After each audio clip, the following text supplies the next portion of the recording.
Je peux vous assurer que cette décision prise par le président Paul-Henri Sandaogo Damiba est une décision historique qui aujourd'hui rencontre notre assentiment et la plus grande majorité du peuple burkinabé.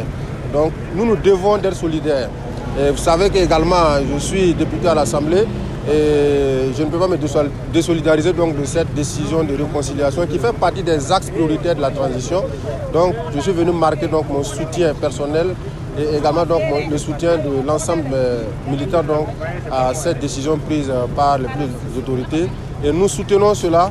Il y a eu un dialogue certainement, il y a eu également donc des démarches et l'État de Côte d'Ivoire s'y est impliqué, également l'État de Burkina Faso. C'est-à-dire que c'est une affaire d'État. Et notre pays aujourd'hui court le risque de disparition. Et quoi de plus normal que de mettre tous les enfants ensemble pour que nous puissions trouver donc des solutions. Et qui mieux que les chefs d'État qui ont dirigé donc ce pays peuvent le faire. Je suis venu pour accueillir l'ex-président Blaise Compaoré.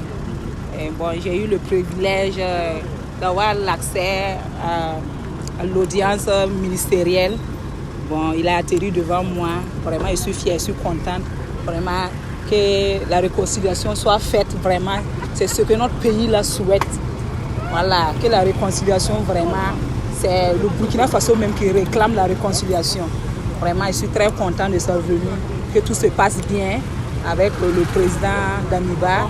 Vraiment, on a tous nos soutiens, nos bénédictions. Vraiment que le bon Dieu les accompagne vraiment dans cette lancée.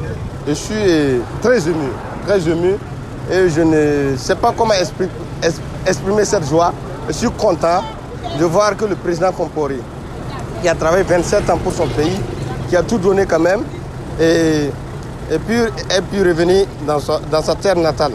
Vous savez, le président Compaoré a beaucoup aimé ce pays et a beaucoup aimé ce peuple. Et c'est par amour que le président Compaoré est parti en 2014 et c'est par amour qui revient en 2022. Et c'est une fierté pour nous, ces partisans. Sincèrement, il n'y avait pas de préparation. Il n'y avait pas de préparation. D'après ce qu'on a entendu, qu'ils viennent pour une séance de travail. Donc, il n'y avait pas de préparation. C'est nous-mêmes qui sommes sortis pour voir comment c'est réel ou bien c'est pas réel. Ouais. Vous l'avez vu? Ouais, on a entendu qu'il est arrivé, mais sincèrement, on ne l'a pas vu. Mais on croit qu'il est arrivé. Et c'est suffisant pour que vous soyez satisfait? Très à l'aise. On est très content. Dès qu'il est arrivé, vraiment, on est très content d'abord. Très content.